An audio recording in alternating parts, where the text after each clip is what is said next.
Hello, everybody, and welcome to Drop and Gimme 20 with Phil Risden. I am Phil Risden, and please make sure to like, share, subscribe. If you are on YouTube, leave a nice little comment there if you'd like. And also, if you're listening to this as a podcast, make sure to leave a 5-star review, a nice little comment or review in the Apple Podcast, too. You know, spread the word about this show. Spread the good word, man. You know, I was raised, Christian, so I always love spreading a good word. Even if I'm not Christian anymore, but it's in me. It's who I am as a human being. I spread words.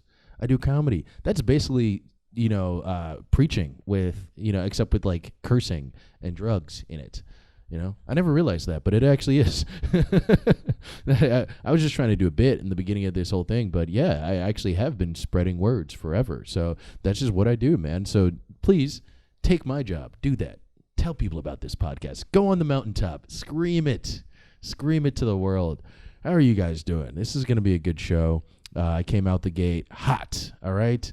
I haven't eaten all day, but it's just one of those, you ever not eat all day and then you have like these weird like bursts of energy, but you're also like slightly delirious. Like that's where I'm at right now. I haven't eaten all day because I'm intermittent fasting, or as people used to call it 4 to 5 years ago, I'm poor. So I'm really I get paid tomorrow, so I'm like just trying to like figure out I have food here. I don't know. I'm lazy. God, that is such like American privilege to have food at your house, but be too lazy to get up and cook it yourself. What is wrong with me? Oh, Jesus. Why? Also, this is not a great start for this podcast. I don't know what I'm even doing. Guys, DONDA's out. Hey, there we go. DONDA's here. Kanye West's highly anticipated, extremely talked about album is finally out here.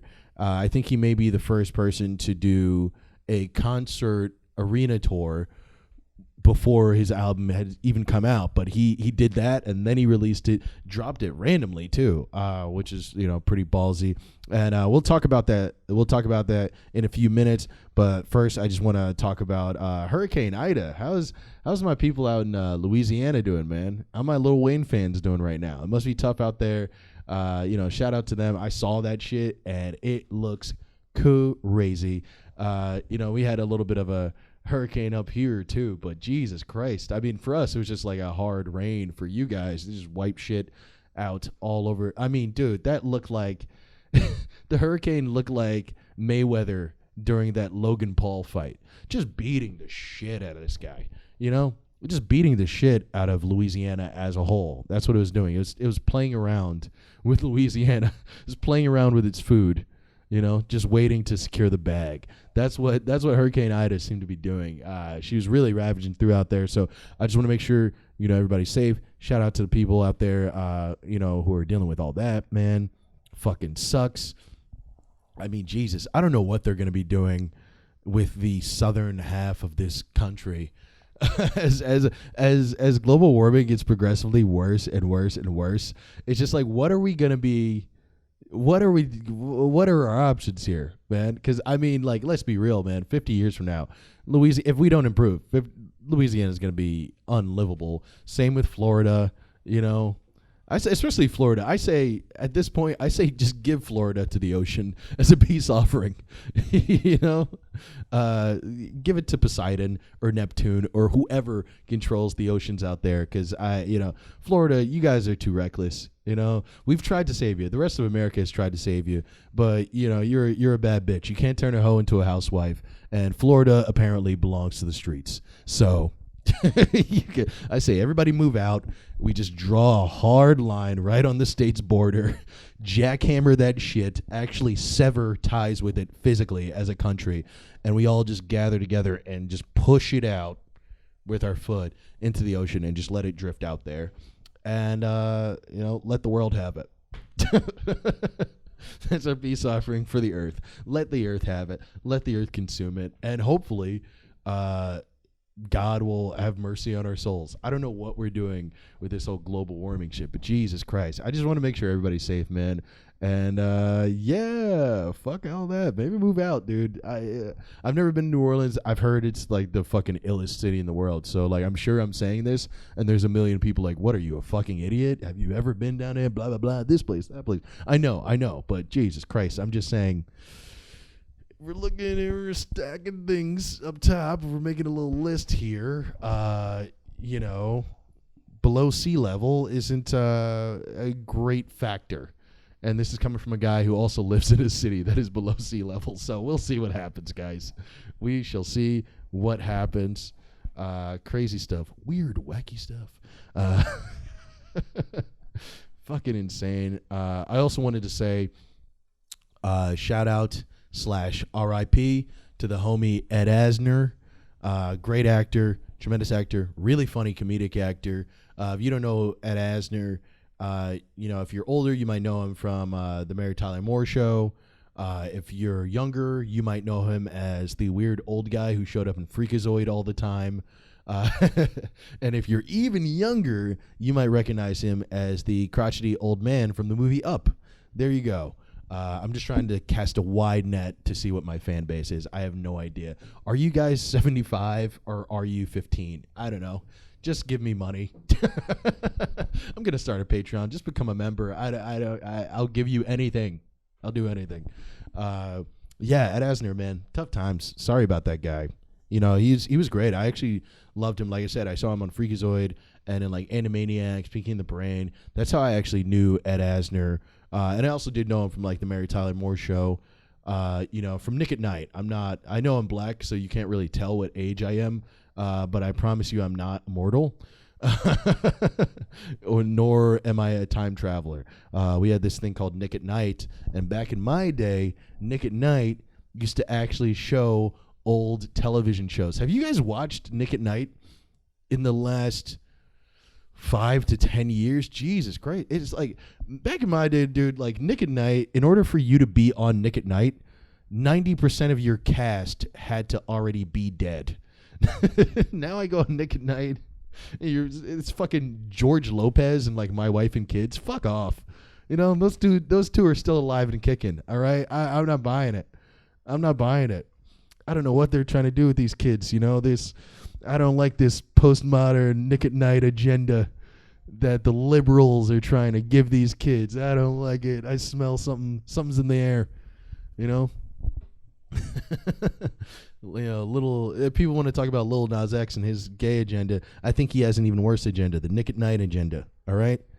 I can't prove it. I can't connect any strings. There are no dots to connect really, but in my heart, deeply, I do believe that he is behind why Nick at Night no longer has old shows on there. I mean, guys, come on. We went from the 70s to the early 2000s. George Lopez? We just skipped everything? Where's Quantum Leap? Throw that on.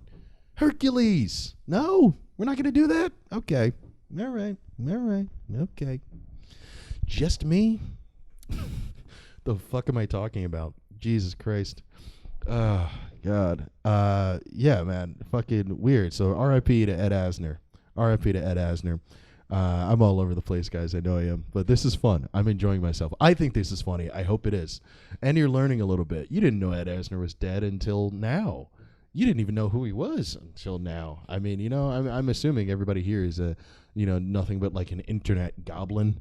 You know, it's like you only know things. If it's not about, this is YouTube. If it's not about PewDiePie, the kids don't know about it. All right? Let me tell you something.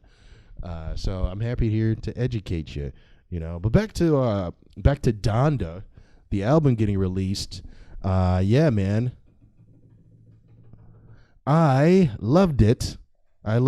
Just so you're wondering what that shaking was and the weird sound, that was my attempt at a drum roll. It was terrible because I can only do it with one hand, so I was just doing that. But that was basically, you know, my opinion of the album is very high. So even though I had a shitty drum roll, and I was basically doing this in front of a camera, which makes it seem like I was saying so. No, I actually thought it was a great album. Great album, amazing album. Great album. I wouldn't say amazing. I would say great. One thing though is it's just not a rap album. It's a great album. It's just not a rap album. That's, I think, the main problem, because you're seeing. I don't know if you guys have gone on this thing called the internet recently, but it is very divisive, and people are very like either for this album or truly against it. And I personally think I'm kind of right in the middle, where I like the album a lot. My problem is just that it's not a rap album. And, if you know Kanye, this is something that he's done already for years. I mean, this is the same issue that happened with 808 and Heartbreak.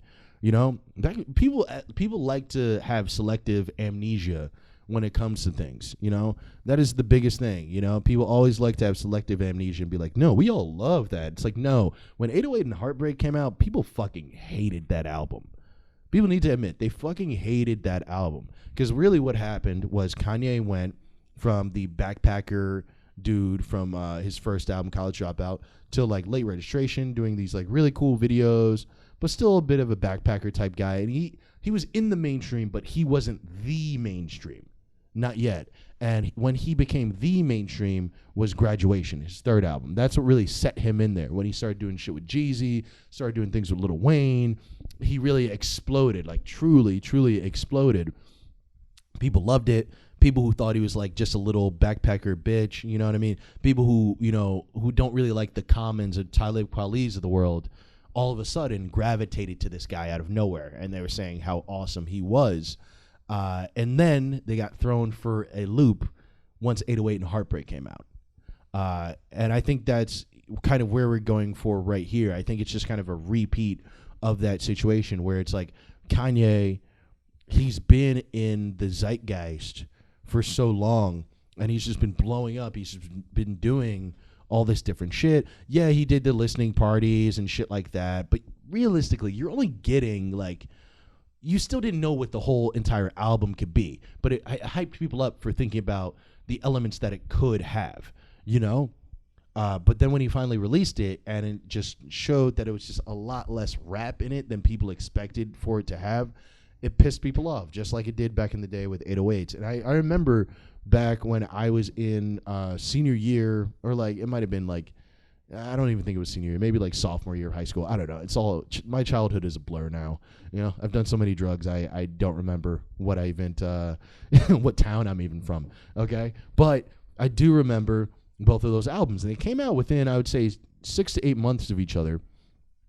I loved Graduation, and I also did love 808s, because I was a very soft, emotional kid. So I did like it. I gravitated toward it. Everybody else hated it, and I remember saying that back in the day. I was like, "This is a great album. It's just not a rap album."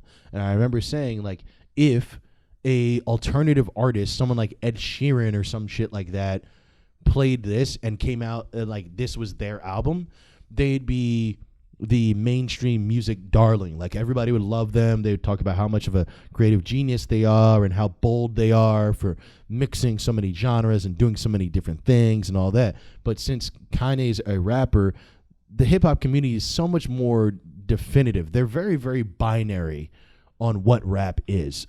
Things are changing now, but that's been a very, very big thing. And because Kanye's in that genre, it's always made him it's always made it a bit difficult for him to kind of dance around in the other genres of music. Now he does, because he doesn't care what people think, and he does that, and he's been so good at it that it makes a lot of people gravitate to him regardless. But, it does throw off a lot of core fans who probably still don't even really like him as much as they liked him back in 2004 when he was doing College Dropout. I think now you're having this whole creative thing with him, and this has happened with a lot of other people. I see it happen with Tyler, the Creator, a lot too, and he actually talked about it on Hot 97 with Ebro and Rosenberg and stuff like that. But basically, I think Kanye, he had a lot of core fans that were just very like backpacker, boom bap kind of type dudes, the ones who like the Commons, the Talib Kweli's, the Mos Defs, all that type of stuff. As he's progressed, even though the songs are great sonically, he's alienated that part of his fan base a lot in a way, and it's not his fault. He just has artistic evolution. He just grows. He doesn't want to do the same thing, which is the telltale sign of a great artist, I think. But for those people, they don't like that as much. And, they could make do with, My Beautiful Dark Twisted Fantasy, or they can make do with Yay, and or Yeezus and that type of stuff. Maybe not like it as much, but they can make do with it. But stuff like this, stuff like 808s and stuff like this new album, Donda, become a lot harder for them to deal with. And I have a lot of friends who are like the big backpacker fans and wish Kanye was the old Kanye, as he said in one of his tracks. And of course, they don't really like this album that much, and that's fine. I just think you got to allow people to grow. And I think also, too, that, like I said before, as the years go by, they're going to sit back and realize that they actually like the album more than they thought. Maybe it's not their favorite, but they like it more than they thought, because that happened to so many of my friends. When it came to 808s, that happened to so many of my friends, where it's like, oh, see, you didn't think the album was bad. You just needed to go through a breakup to understand it. And that's fine. I didn't have to go through a breakup to understand it, because I was just a sad, sad little boy. But other people have to. They have to get broke down and built back up, So it's all about understanding, And Tyler, the Creator, he talked about that too. Coming from his whole shit of like, what was it, like Goblin, I think was the first album he released or some shit. I could be wrong. I don't know all his stuff. But like, him and the Out of Future crew used to be just like a bunch of like mini black M&Ms with like gritty fucking like beats behind it. That's essentially what they were. They would talk about rape and like murdering people in like crazy ways, especially him. And that was kind of his thing. And now he's grown out of that. He was in that more like grungy backpacker thing, like the kid who skateboards and fucking drinks 40s all day. Like he was in that type of group. And as he's grown up, he's distanced himself a little bit from that type of outlook, that type of artistic content, and he's lost some people for it. Flower Boy and, Goblin, or even like Cherry Bomb, those albums are kind of night and day. Not full on night and day, but they're very, very different from each other. And it just goes to show. It's just like, are these people getting worse? Did they put out a bad album, or are they just progressing and it just doesn't fit your musical taste? So I don't know. It's up to the interpreter. I would say listen to Donda. Check it out. It's a good album. I liked it. It's not a rap album though. So if you're expecting it to be a rap album, prepare to be disappointed. But other than that, sonically, fucking beautiful. Fucking beautiful. You'd enjoy it. I swear to God. I'm just happy Kanye put out a new album because I needed one personally. So I'm glad that whether or not you like it or not. All right. I don't care. I'm here for it. I love it. I'm a Kanye stan. I'm proud to admit it. I'll buy those weird ass shoes when I get the money, and we'll see what happens. All right, guys. This has been Dropping Gimme 20 with Phil Risden. I am Phil Risden.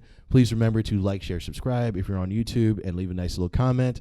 And please remember to leave 5 stars and leave a nice little review on Apple Podcasts if you could. And also shout out to Black Train 22 for all those cool ass music recs. I know you said you didn't like the Rolling Stones either, but you got a lot of recommendations in there, so I'm going to be listening to a lot of that music. Shout out to you, homie. Thank you guys. Have a good one.